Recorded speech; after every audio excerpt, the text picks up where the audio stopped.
आज पहले एवं दूसरा एजेंडा अनुसूचित जाति एवं अनुसूचित जनजाति कल्याण विभाग का था। पहले एजेंडा में 25-26 से प्री मैट्रिक छात्रवृत्ति योजना की दर को संशोधित करते हुए कक्षा 1 से 4 तक 1200, कक्षा 5 से 6 तक 2400, 7 से 10 तक 3600 किया गया तथा छात्रावासी के लिए कक्षा 1 से 10 तक 6000 वार्षिक पुनर्निर्धारित किया गया। इसी के अनुरूप 529 करोड़ 64 लाख रुपए के व्यय की स्वीकृति दी गई। अनुसूचित जाति एवं अनुसूचित जनजाति कल्याण विभाग का दूसरा एजेंडा वित्तीय वर्ष 25-26 से केंद्र प्रायोजित अनुसूचित जाति एवं अनुसूचित जनजाति प्रवेशिकोत्तर छात्रवृत्ति योजना तथा राज्य स्कीम से संचालित मुख्यमंत्री अनुसूचित जाति एवं अनुसूचित जनजाति प्रवेशिकोत्तर छात्रवृत्ति योजना अंतर्गत अधिकतम वार्षिक सीमा के पुनर्निर्धारण हेतु पूर्व निर्गत संकल्प में संशोधन की स्वीकृति के संबंध में है। इसकी स्वीकृति दी गई। पूर्व में यह परिसीमा 1.5 लाख थी, उसको बढ़ा करके 3 लाख किया गया। आपदा प्रबंधन विभाग द्वारा तीसरे एजेंडा के अंतर्गत संशोधित बिहार आपदा जोखिम न्यूनीकरण roadmap revise Bihar disaster risk reduction roadmap 2025-30 की स्वीकृति के संबंध में निर्णय लिया गया। चौथा एजेंडा था उच्च शिक्षा विभाग का भारत रत्न उस्ताद बिस्मिल्लाह खां के नाम पर बक्सर जिले के डुमरांव में संगीत महाविद्यालय की स्थापना हेतु 87 करोड़ 81 लाख 43 हजार रुपए की योजना की प्रशासनिक स्वीकृति दी गई। पूर्व में इसमें 14 करोड़ 52 लाख की योजना की स्वीकृति दी गई थी, जिसको रद्द किया गया। नई योजना में म्यूजियम और ऑडिटोरियम ये दोनों भी सम्मिलित किए गए हैं और इसके चारदीवारी को भी सम्मिलित किया गया। पांचवा एजेंडा उच्च शिक्षा विभाग का था, जिसके अंतर्गत नवगठित उच्च शिक्षा विभाग के कार्यों के संपादन हेतु 161 पदों का सृजन तथा उच्च शिक्षा निदेशालय के कार्यबल को वर्तमान स्वरूप में उच्च शिक्षा विभाग में अंगीकृत करने की स्वीकृति दी गई। गृह विभाग का छठा एजेंडा था, जिसमें बिहार विशेष सशस्त्र बल BSAP-1 गोरखा वाहिनी की स्थापना के लिए नौबतपुर अंचल में 30 एकड़ भूमि के भू अर्जन हेतु 40 करोड़ 54 लाख 41 हजार 38 रुपए की स्वीकृति दी गई। गृह विभाग का ही अगला एजेंडा था, जिसके अंतर्गत बिहार पुलिस के अंतर्गत गठित स्पेशल ऑक्सिलियरी पुलिस SAP को वर्धित मानदेय का भुगतान करने तथा वर्तमान में कार्यरत SAP जवान की अनुबंध विस्तारीकरण सहित वित्तीय वर्ष 26-27 हेतु 17,000 पदों पर भारतीय सेना के सेवानिवृत्त सैनिक एक्स-आर्मी मैन तथा केंद्रीय सशस्त्र पुलिस बल के सेवानिवृत्त अर्धसैनिक बल को SAP बल के रूप में अनुबंध पर नियोजित करने की स्वीकृति दी गई। पूर्व में केवल एक्स-आर्मी मैन को ही इसमें रखा जाता था। इस बार ex-CAPF भी जो है एक्स पैरामिलिट्री जवान, उनको भी अनुबंध पर इसमें नियोजित किया जाएगा। पर्यावरण एवं जलवायु परिवर्तन विभाग का अगला एजेंडा था, जिसमें संजय गांधी जैविक उद्यान के अंतर्गत टॉय ट्रेन के परिचालन हेतु नामांकन के आधार पर दानापुर रेल मंडल को 5 करोड़ 81 लाख 73 हजार रुपए की स्वीकृति देते हुए उनके माध्यम से कार्य कराने की स्वीकृति दी गई। अगला एजेंडा पिछड़ा वर्ग एवं अति पिछड़ा वर्ग कल्याण विभाग का था। वर्ष 25-26 से मुख्यमंत्री पिछड़ा वर्ग एवं अत्यंत पिछड़ा वर्ग छात्रावास अनुदान योजना के अंतर्गत निर्धारित छात्रावास अनुदान की दर 1000 रुपए प्रति छात्र प्रति माह को संशोधित करते हुए 2000 रुपए प्रति छात्र प्रति माह पुनर्निर्धारित किए जाने हेतु एवं इसके लिए 19 करोड़ 56 लाख के वार्षिक व्यय की स्वीकृति दी गई। अगला एजेंडा भी पिछड़ा वर्ग एवं अति पिछड़ा वर्ग कल्याण विभाग का है, इसके अंतर्गत वर्ष 26-27 से राज्य स्कीम के तहत संचालित मुख्यमंत्री पिछड़ा वर्ग मेधावृत्ति योजना अंतर्गत पात्रता की शर्तों के तहत निर्धारित वार्षिक पारिवारिक आय अधिसीमा 1.5 लाख को बढ़ाकर 3 लाख किए जाने और इसके फलस्वरूप 117 करोड़ 98,40,000 की स्वीकृति दी गई। पिछड़ा वर्ग एवं अति पिछड़ा वर्ग कल्याण विभाग का अगला एजेंडा है, जिसमें वित्तीय वर्ष 25-26 से मुख्यमंत्री पिछड़ा वर्ग एवं अत्यंत पिछड़ा वर्ग प्री मैट्रिक छात्रवृत्ति योजना अंतर्गत निर्धारित वार्षिक छात्रवृत्ति दर को संशोधित करते हुए कक्षा 1 से 4 तक 1200 रुपए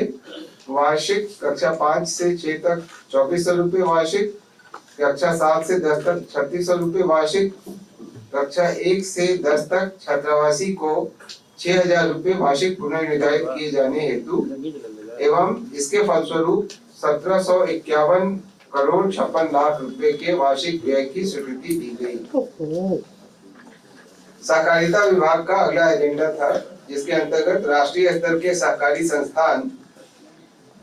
जैसे कि भारतीय बीज सहकारी समिति लिमिटेड एवं राष्ट्रीय सहकारी जैविक लिमिटेड हेतु राज्य के सरकारी संस्थान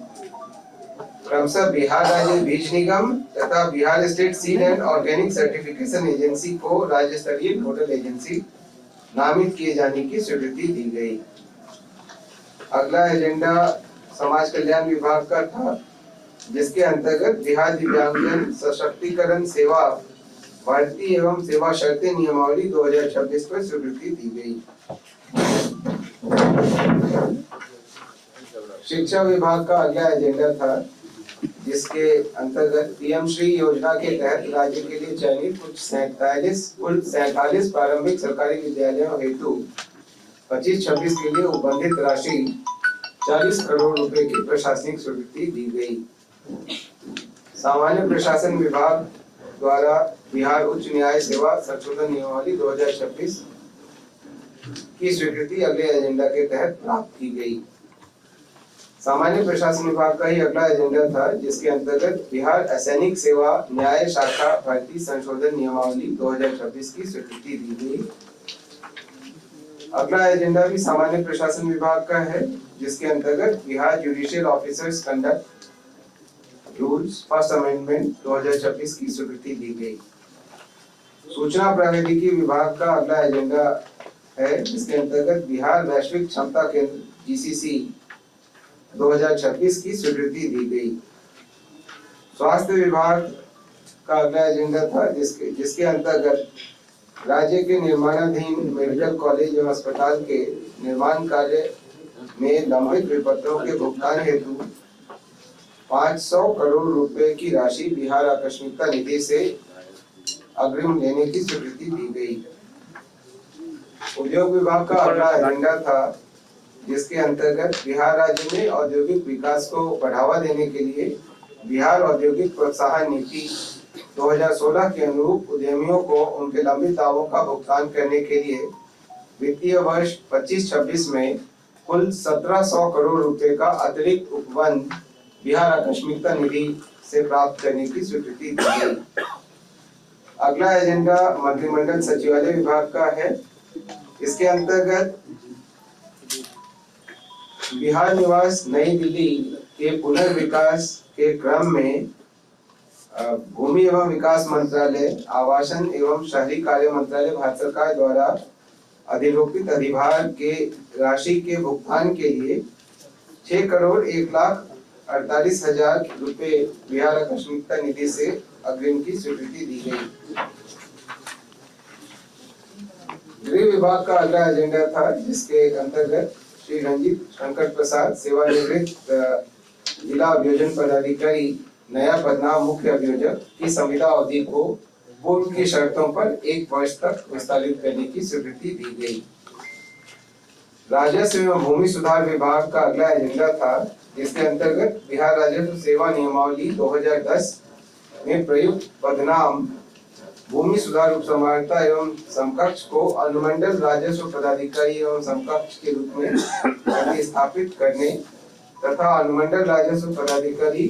के कार्य एवं दायित्व को निर्धारित करने हेतु नियमावली में अनुसूची 2 जोड़े जाने की स्वीकृति दी गई। ग्रामीण विकास विभाग का अगला एजेंडा था, जिसके अंतर्गत मुख्यमंत्री महिला रोजगार योजना के लाभुकों को अतिरिक्त वित्तीय सहायता उपलब्ध कराने की स्वीकृति दी गई। पर्यावरण, वन और जलवायु परिवर्तन विभाग का अगला एजेंडा था, जिसके अंतर्गत Bihar eco tourism development society के गठन हेतु उसके memorandum of understanding and bylaws 2026 की स्वीकृति दी गई। उद्योग विभाग का अगला एजेंडा था, जिसके अंतर्गत बिहार सेमीकंडक्टर पॉलिसी 2026 की स्वीकृति दी गई। उद्योग विभाग का अगला एजेंडा बिहार राज्य में कृषि, पशुपालन, बागवानी, खाद्य प्रसंस्करण इत्यादि से संबंधित उत्पादों के समुचित विपणन हेतु बिहार राज्य विपणन प्राधिकार के गठन और इसके मेमोरेंडम ऑफ अंडरस्टैंडिंग एवं बायलॉज की स्वीकृति दी गई। सामान्य प्रशासन विभाग का अगला एजेंडा था, जिसके तहत बिहार सरकारी सेवक आचार संशोधन नियमावली 2026 के गठन की स्वीकृति दी गई। अगला एजेंडा पुनः सामान्य प्रशासन विभाग का था, जिसके अंतर्गत राज्य के विभिन्न जिलों तथा अनुमंडल स्तर पर भू राजस्व संबंधी कार्यों के सफल क्रियान्वयन हेतु सामान्य प्रशासन विभाग बिहार के अधीन बिहार प्रशासनिक सेवा के लिए पे मैट्रिक्स लेवल 9 में भूमि सुधार उपसमाहर्ता के पदनाम से 101 पदों के स्थायी रूप से सृजन की स्वीकृति दी गई। सहकारिता विभाग का अगला एजेंडा था, जिसके अंतर्गत बिहार राज्य के साथ निश्चय 3 अंतर्गत निर्धारित कार्य के आलोक में अधिस्थापित होने वाले चीनी मिलों की फिजिबिलिटी को स्टडी करने, उनकी स्थापना हेतु विस्तृत डीपीआर तैयार करने और अन्य सेवाओं के लिए नामांकन के आधार पर राष्ट्रीय सहकारी शक्कर कारखाना संघ लिमिटेड की सेवा एवं इस हेतु विभिन्न दरों की स्वीकृति दी गई। सिविल विमानन विभाग का अगला एजेंडा था, जिसके अंतर्गत नवगठित सिविल विमानन विभाग में विभिन्न संवर्ग के 99 नए पदों के सृजन, वायुयान संगठन निदेशालय एवं उड्डयन प्रशिक्षण निदेशालय में पूर्व से सृजित 176 पदों को विभाग में सम्मिलित किए जाने तथा पूर्व से सृजित 4 पदों के प्रत्यर्पण और कुछ पदों के पदनाम एवं प्रकृति में परिवर्तन के संबंध में स्वीकृति दी गई।